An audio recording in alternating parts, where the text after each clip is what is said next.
सुनो सबकी और करो मन की।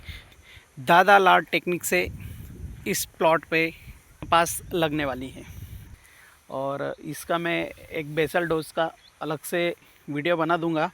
लेकिन आज एक ऐसे ही छोटा सा एक वीडियो मुझे बनाना था कि हम खेत में कपास की कौन सी वैरायटी लगाने वाले हैं, या हमें वैरायटी का चुनाव, कपास हो, सोयाबीन हो, मक्का हो, किसी भी फसल में वैरायटी का जब हम चुनाव करते हैं तो कैसे करना चाहिए। सबसे पहले किसान बंधु, किसी को भी जब किसी भी फसल का अच्छा उत्पादन आता है तो सबसे पहले हमारे मन में आती है भैया वैरायटी कौन सी है।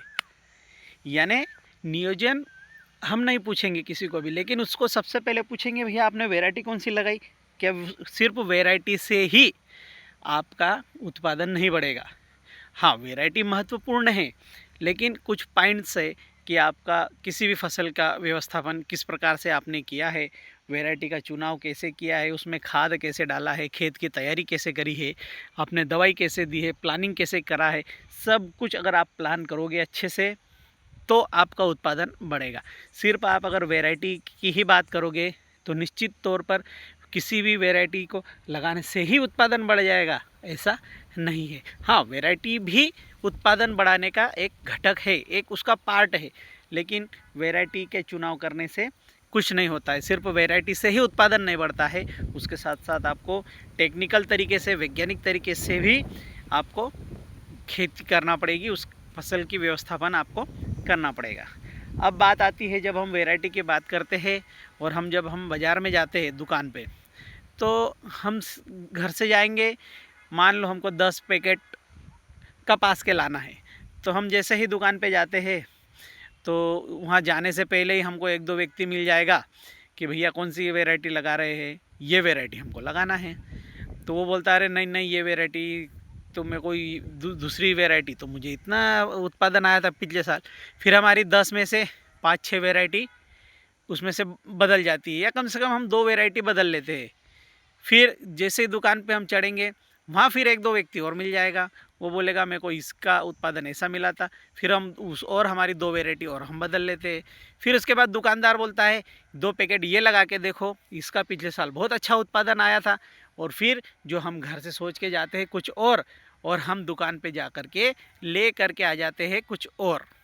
तो किसान भाइयों, इसके लिए ज़रूरी है कि हमारी वैरायटी का भी चुनाव हम अच्छे से करें कि हमको किस वैरायटी कपास लेना है। उसके पहले हमको घर से ही व्यवस्था करके जाना चाहिए कि हमको यही लेना है। फिर हम किसी की भी बातों पे यकीन नहीं करेंगे कि हमको यही वैरायटी दो, हमको यही चीज़ होना।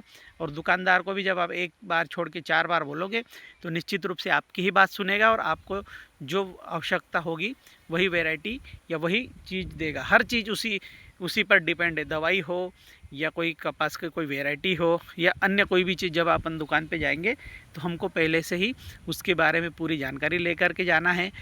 क्योंकि क्या होता है आजकल, कुछ लोग ऐसे होते हैं, अगर हम किसी को कन्वेंस नहीं कर पाते, यदि आप गए, आपको कोई व्यक्ति अगर कन्वेंस नहीं कर पाया ना कि भाई ऐसा नहीं ऐसा कर ले, अगर आप नहीं मान पाओ तो आपको क्या करता है, कंफ्यूज कर देता है। फिर वो बोलता है अरे इस वैरायटी का तो इतना नुकसान पिछले साल हो गया था, इसके बजाय तो ये ले लो। फिर किसान क्या होता है, कभी कभी कंफ्यूज हो जाता है, और जब कंफ्यूज हो जाता है तो फिर वो रहता कुछ है और लेके कुछ और ही आ जाता है। तो इसीलिए किसान बंधुओं, कभी भी हमें कंफ्यूज नहीं होना है दुकान पे जाने के बाद।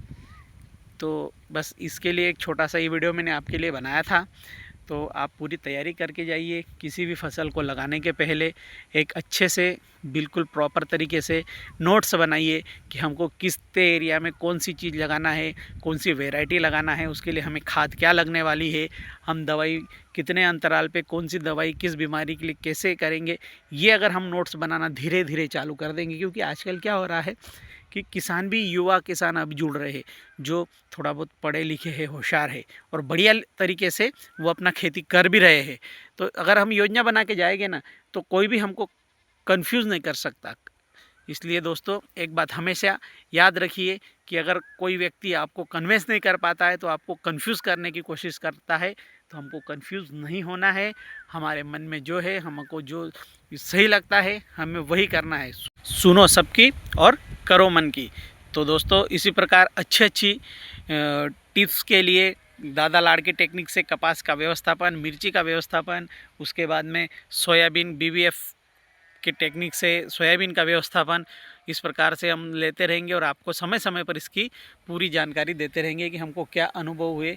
तब तक के लिए आप चैनल पर बने रहिए और हमारे चैनल को, आपके चैनल को लाइक करिए, सब्सक्राइब करिए, शेयर करिए। और आपके अगर कोई प्रश्न है, कोई क्वेश्चन है तो आप कमेंट में ज़रूर बताइए, हम उसका रिप्लाई देने की ज़रूर कोशिश करेंगे।